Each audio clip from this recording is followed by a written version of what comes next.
کر سکتا، اس لیے عمل کرنا۔ رسول اللہ کی اس نصیحت کو خاندان کے لوگوں نے کیسے سینے سے لگایا، اللہ اکبر، کہ رسول اللہ کے خاندان میں پھر کوئی بھی آپ کو بے عمل نظر نہیں آئے گا۔ میں بے عمل کی بات کر رہا ہوں، بد عمل تو دور کی بات ہے، اس لیے کہ ایک ہے با عمل، ایک ہے بے عمل، ایک ہے بد عمل۔ رسول اللہ کے خاندان میں بد عمل تو بہت دور کی بات ہے، بے عمل بھی تمہیں کوئی نظر نہیں آئے گا۔ دیکھو نبی کے خاندان کو دیکھو، پوری رات اگر سجدے میں گزارنے والی مدینے میں کوئی خاتون ملتی ہے تو وہ کوئی اور نہیں ہے، وہ میرے نبی کی شہزادی سیدہ مخدومہ فاطمہ الزہرا کی ذات ہے۔ اور جب رات پوری ہوتی ہے تو نماز مکمل کر کے حسرت کے ساتھ سر کو سجدے سے اٹھا کے کہتی ہے، اے اللہ تو نے رات اتنی چھوٹی بنایا کہ تیرے محبوب کی بیٹی فاطمہ دل کھول کے سجدہ بھی نہ کر سکی۔ اللہ اکبر۔ اس کے بعد دیکھیں، گھوڑے کی ایک زین پر ایک قدم رکھ کر دوسرے زین پر قدم رکھنے سے پہلے جو پورا قرآن مکمل کرتا ہے وہ کوئی اور نہیں ہے، وہ میرے نبی کے خاندان کا فرد، رسول اللہ کا بھائی، حمزہ داماد پیمبر، خاتم ولایت، فاتح خیبر، ابو الحسنین، مولا کائنات سیدنا علی مرتضیٰ کی ذات۔ کسی نے قرآن اس طرح پڑھا، بابا قرآن پڑھتے ہیں گھوڑے کی سین پر ایک قدم رکھ کر دوسرا قدم رکھنے سے پہلے، اور شہزادوں کی کیا شان ہے، سر کٹنے کے بعد جو نیزے پہ قرآن پڑھتے ہیں وہ کسی اور خاندان کا فرد نہیں، وہ میرے نبی کا نواسا سیدنا امام حسین کی ذات ہے، امام علی مکان کی ذات ہے۔ محراب میں، منبر پہ، مسجدوں میں آپ نے ہر خاندان والے سے قرآن سنا، لیکن نیزے پہ جس نے قرآن پڑھا وہ صرف میرے نبی کا خاندان تھا۔ 40 سال تک عشاء کے وضو سے فجر کی نماز جہاں ہو رہی ہے وہ کوئی اور نہیں، وہ میرے نبی کے خاندان کا شہزادہ جسے دنیا سرکار غوث اعظم کے نام سے جانتے ہیں۔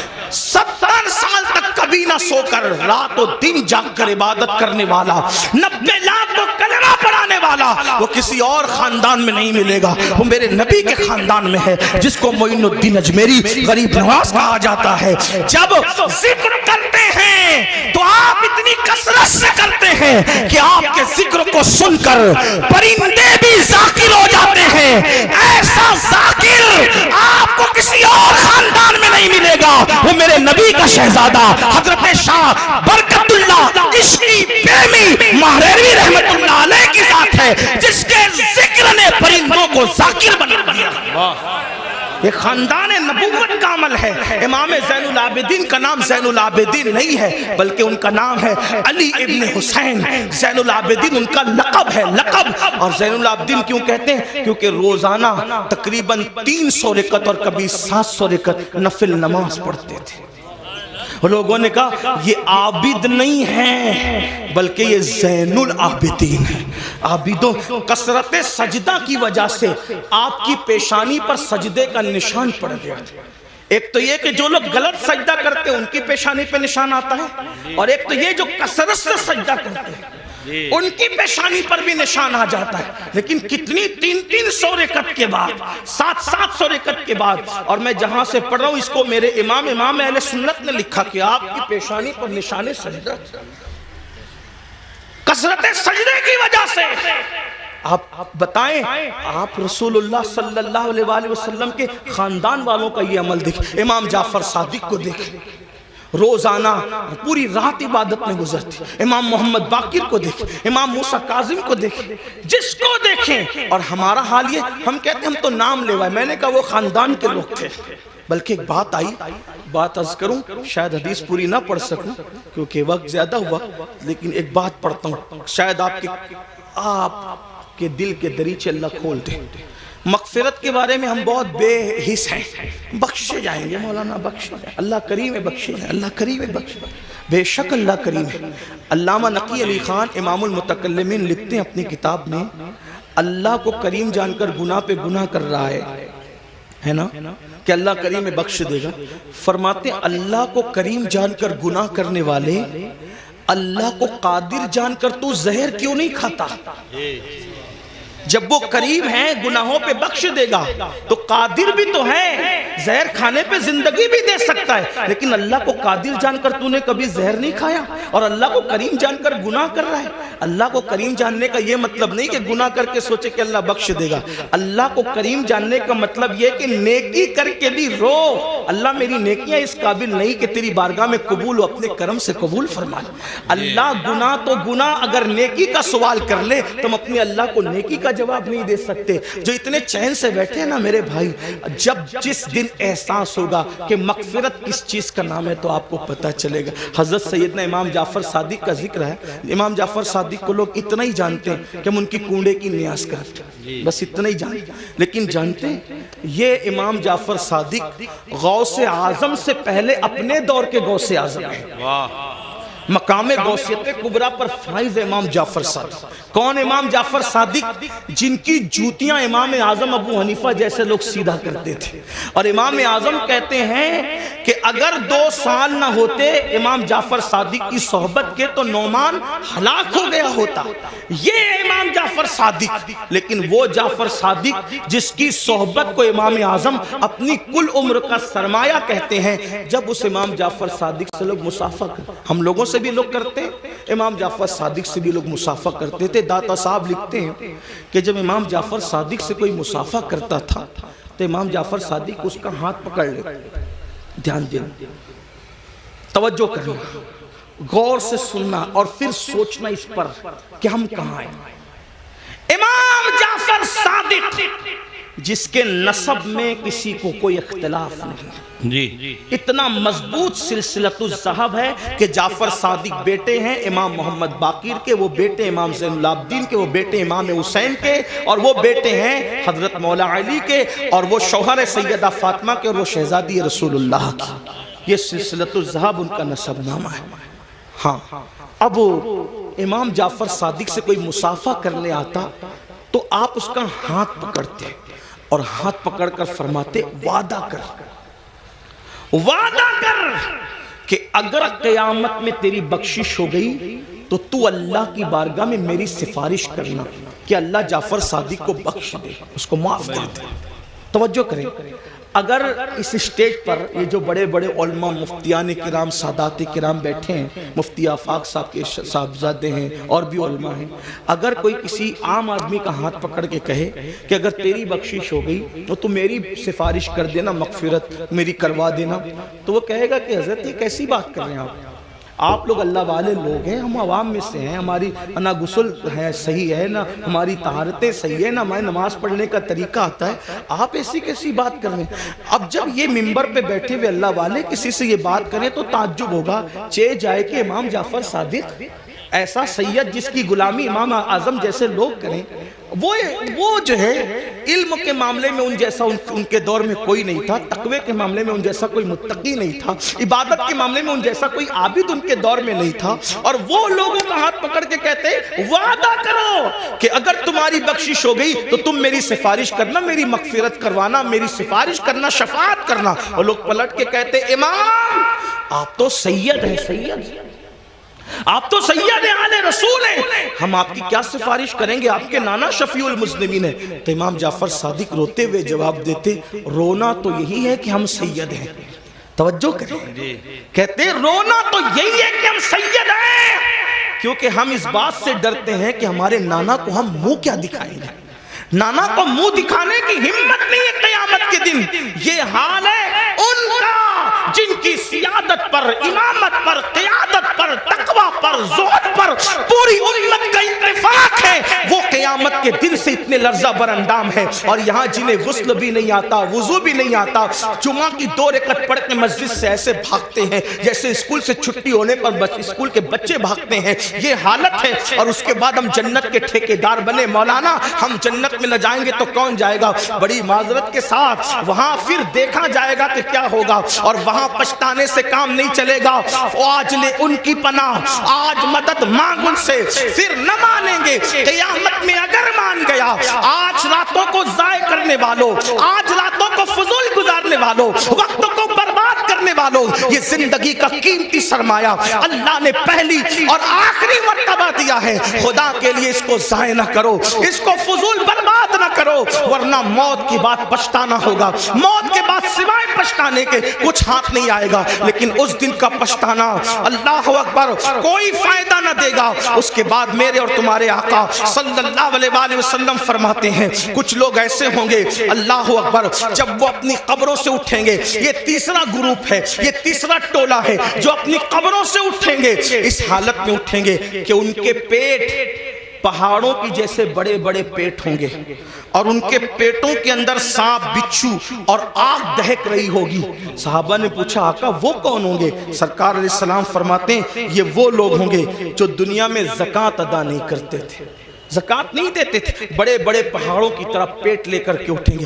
آج لوگ زکوٰۃ بھی نہیں دیتے پوری پوری، اور پھر کوئی پیسہ لے کے بھاگ جاتا ہے، کوئی چوری کر لے جاتا ہے، مال ڈوب جاتا ہے، آگ لگ جاتی ہے، کہتے ہیں ہمارا نقصان ہو رہا ہے، نقصان ہو رہا ہے۔ یاد رکھنا جو پوری پوری زکوٰۃ اللہ کے لیے نکال دے، میرے آقا فرماتے ہیں اس کا مال اللہ کے قلعے میں محفوظ ہو جاتا ہے، اس کے مال کی حفاظت ہو جاتی ہے۔ پھر چوتھے گروپ کے بارے میں میرے اور تمہارے آقا سچے نبی صلی اللہ علیہ وآلہ وسلم نے فرمایا کہ جو چوتھا گروپ قبر سے نکلے گا اس کے منہ سے خون بہ رہا ہوگا، اور خون لے کر کے وہ نکلے گا۔ صحابہ نے پوچھا آقا جن کے منہ سے خون بہ رہا ہوگا وہ کون لوگ ہوں گے؟ آقا ارشاد فرماتے ہیں جو اپنے وعدوں کو توڑ دیتے تھے، وعدہ خلافی کرتے تھے، وہ ان کے منہ سے خون بہ رہا ہو۔ آج میں سمجھتا ہوں کہ شاید وعدہ خلافی کو گناہ بھی نہیں سمجھتے لوگ۔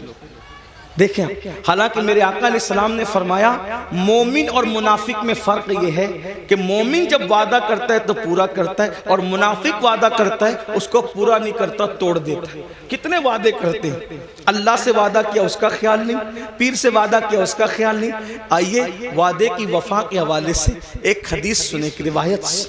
اللہ اکبر، ابھی اعلان نبوت نہیں ہوا، اعلان نبوت سے پہلے اللہ کے رسول علیہ الصلوۃ والتسلیم بازار گئے۔ بازار جانے کے بعد اللہ کے حبیب علیہ السلام کو ایک شخص نے کہا یہاں رکو میں ابھی آتا ہوں۔ اس نے کہا رکو ابھی آتا ہوں، اور آقا نے اس سے وعدہ کر لیا ٹھیک ہے جب تک تم نہیں آؤ گے میں یہیں ٹھہروں گا، یہیں رکوں گا۔ اور اس کے بعد وہ شخص گیا اور جا کر کے بھول گیا کہ میں کسی سے وعدہ کر کے آیا ہوں یا وعدہ لے کر آیا ہوں کہ میں ابھی آتا ہوں، اور اس نے وعدہ کر لیا کہ ٹھیک ہے تمہارے آنے تک میں رکوں گا۔ پھر کیا ہوا؟ 3 دن گزر گئے۔ 3 دن کے بعد جب وہ شخص آیا تو اللہ کے رسول وہیں پر موجود تھے۔ اس نے پوچھا آپ یہاں؟ فرمایا تم سے میں نے وعدہ کیا تھا کہ جب تک تم نہیں آؤ گے میں یہیں رکا رہوں گا، اسی لیے میں یہاں رکا رہا۔ اور پھر میرے آقا نے نہ اس سے لڑائی کی، نہ جھگڑا کیا، نہ اس کو ڈانٹا، بلکہ صرف ایک جملہ کہا اے شخص تو نے مجھے مشقت میں مبتلا کر دیا، تو نے مجھے تکلیف میں مبتلا کر دیا۔ یہ اعلان نبوت سے پہلے کا وعدے کا وفا کرنا تھا۔ جب میرے آقا نے نبوت کا اعلان کیا تو یہی واقعہ اس شخص کے ایمان لانے کا سبب بن گیا کہ جو شخص انسان سے کیا ہوا وعدہ اس کے ساتھ بے وفائی نہیں کرتا وہ جھوٹا نہیں ہو سکتا، وہ سچا ہے۔ تو جو وعدے کے خلاف کرے، آج تو یہ بھی ہوتا ہے کہ کسی لڑکی سے پیار کی بات کی، محبت کی بات کی، افیئر کی بات کی، رشتے کی بات کی، اور پھر کہا تیرے ساتھ شادی کریں گے، اور پھر شادی کے نام پہ اس کا شباب لوٹ لیا، اس کے ساتھ زنا کر لیا، اس کے ساتھ ساری رنگریلیاں منا لی، سارا کھیل کود کر لیا، اور اس کے بعد کہا اب تیرے ساتھ شادی نہیں کریں گے کیونکہ تو اس قابل نہیں ہے، تیرے اندر یہ عیب ہے، یہ عیب ہے، یہ عیب ہے۔ یاد رکھنا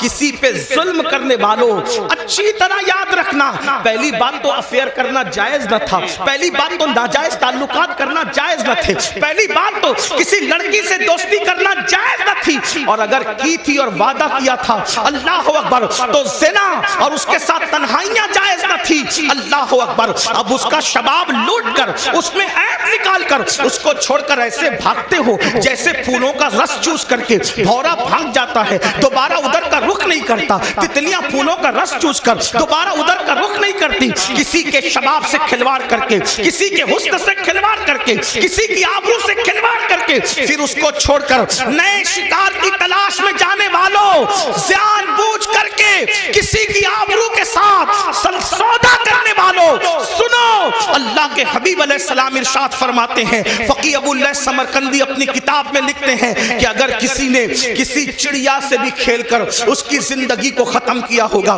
کسی نے کسی چڑیا کی زندگی سے کھیلا ہوگا، نہ کھانے کی حاجت تھی نہ شرعی کوئی معاملہ تھا، صرف اپنے نفس کے لیے چڑیا سے کھیلا اور اس کو مار ڈالا، کھیلتے کھیلتے اس کی زندگی کو ختم کر دیا، آقا فرماتے ہیں وہ مری ہوئی چڑیا جس کی زندگی سے تم نے کھلواڑ کیا تھا، جب قیامت کا دن ہوگا تو اللہ کی عدالت میں فریاد کرے گی، مولا آج عدل کا دن ہے، آج انصاف کا دن ہے، مولا مجھے عدل چاہیے، اس شخص نے میری زندگی سے کھلواڑ کیا تھا۔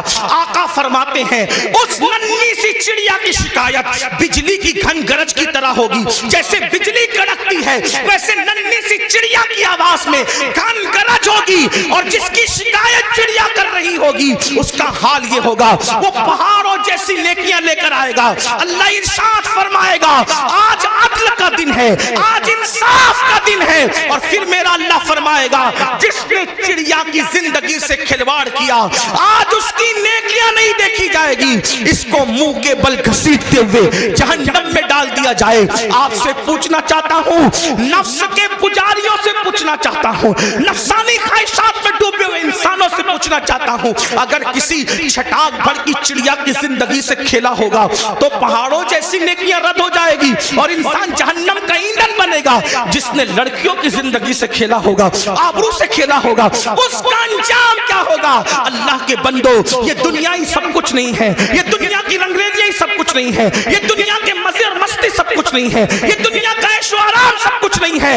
اس دن کے بارے میں ڈرو جس دن کے بارے میں قرآن کہتا ہے یوم یقوم الروح والملائکہ صفا لا یتکلمون الا من اذن، اس دن جبریل امین اور سارے فرشتے اللہ کی ہیبت سے کانپتے ہوں گے، کسی میں کلام کرنے کی جرت نہیں ہوگی۔ اس دن اپنا کیا ہوگا؟ جس دن انبیاء کی زبان پہ نفسی نفسی ہوگا، اس دن اپنا کیا حال ہوگا؟ اس لیے لوگ لڑکیوں کی زندگی سے تو کھیلتے ہیں، خود کی بیوی کا اگر سالن میں نمک زیادہ ہو جائے تو طلاق دے دے، مارے پیٹے۔ یاد رکھنا، اچھی طرح یاد رکھنا، یہ دنیا ہے، یہاں عیش کرنے، آرام کرنے، ظلم کرنے نہیں بھیجا۔ قرآن کہتا ہے الذی خلق الموت والحیات لیبلوکم ایکم احسن عملا، کہ اللہ نے زندگی اور موت کو اس لیے پیدا کیا کہ اللہ تمہیں آزمائے کون تھوڑی سی زندگی کو پا کر اچھا عمل کرتا ہے۔ اس کے بعد اب یہ آخری بات کروں گا، اس کے بعد بات پوری کر لیں گے، اس لیے کہ وہ 12 لوگوں کا ذکر کرنے جائیں گے تو شاید رات کے 3 بجیں گے، اور میری عادت ہے اس سے پہلے کہ لوگ ذکر الہی سے اکتا جائیں ہمیں اپنی بات مکمل کرنی چاہیے، اور لوگ کہیں چپ ہو جاؤ اس سے پہلے ہمیں خود ہی چپ ہو جانا چاہیے۔ یہ آداب محفل بھی ہے اور یہ شرافت کی نشانی بھی ہے۔ تو میں اسی پہ بات پوری کروں گا، پھر کسی دن موقع ملا انشاءاللہ تو یا تو آج کل تو بیانات یوٹیوب پر آتے ہی رہتے ہیں، کسی بھی جگہ مکمل ہو جائے گی تو آپ تک پہنچی جائے گی انشاءاللہ۔ یہ 5ویں بات ہے، لیکن اس کو دھیان سے سنیں، اور یہ آخری بات ہے آج کی محفل۔ اللہ کے رسول علیہ السلام فرماتے ہیں 5واں ٹولہ جب قبر سے نکلے گا تو ان کے جسم سے مردار کی بدبو آئے، مردار کی بدبو، اور وہ مردار کی بدبو لے کر کے اپنے قبر سے اٹھیں گے۔ صحابہ نے پوچھا حضور وہ کون ہوں گے؟ آقا فرماتے وہ لوگ ہوں گے جو دنیا میں چھپ چھپ کر گناہ کرتے، تنہائی میں گناہ کرتے، پوشیدہ طور پہ گناہ کرتے، لوگوں کے سامنے نیکیاں اور تنہائی میں گناہ۔ ایسے لوگوں کے لیے اللہ فرماتا ہے جو لوگوں کے سامنے نیکی کر کے تنہائی میں گناہ کریں میں ان کے ساتھ اعلان جنگ کرتا ہوں۔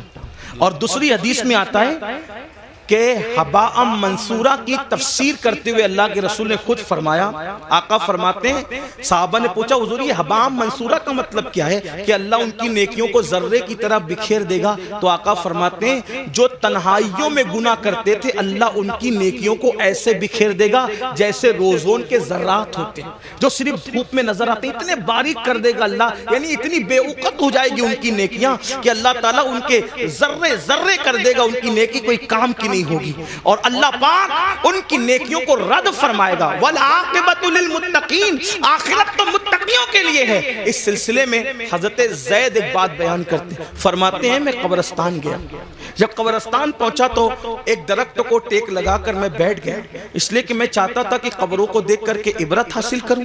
ایسے ہی میں ٹیک لگا کے بیٹھ گیا تو میں نے کیا دیکھا، میری آنکھ لگ گئی، آنکھ لگی تو دل کی آنکھیں بیدار ہوئی، میں نے خواب دیکھا کہ لوگ اپنی اپنی قبروں سے اٹھ رہے ہیں، کسی کے اجلے لباس ہے، کسی کے میلے لباس ہے، کوئی کیسا ہے کوئی کیسا ہے، لیکن ایک شخص کو میں نے دیکھا جب وہ اس کی قبر سے اٹھا، اس کی قبر سے تو ایک آسمان سے آگ کی چین زنجیر آئی اور اس کے حلق میں ڈالی گئی، اور وہ اس کے حلق سے گزرتے ہوئے پیٹ، اور پیٹ کے بعد پھر نیچے کے مقام سے وہ زنجیر نکل گئی، اور وہ چیخ رہا تھا، چلا رہا تھا، اور چیختے چلاتے کہتا تھا مجھ پر یہ کیا عذاب ہو رہا ہے، کیا میں نماز نہیں پڑھتا تھا، کیا میں روزہ نہیں رکھتا تھا، کیا میں رمضان شریف کے روزے نہیں رکھتا تھا، کیا میں نے حج نہیں کیا تھا، کیا میں نے عمرے نہیں کیے تھے، کیا میں نے صدقہ نہیں دیا تھا، کیا میں نے زکوٰۃ نہیں دی تھی، کیا میں فلاں نیک کام نہیں کرتا تھا۔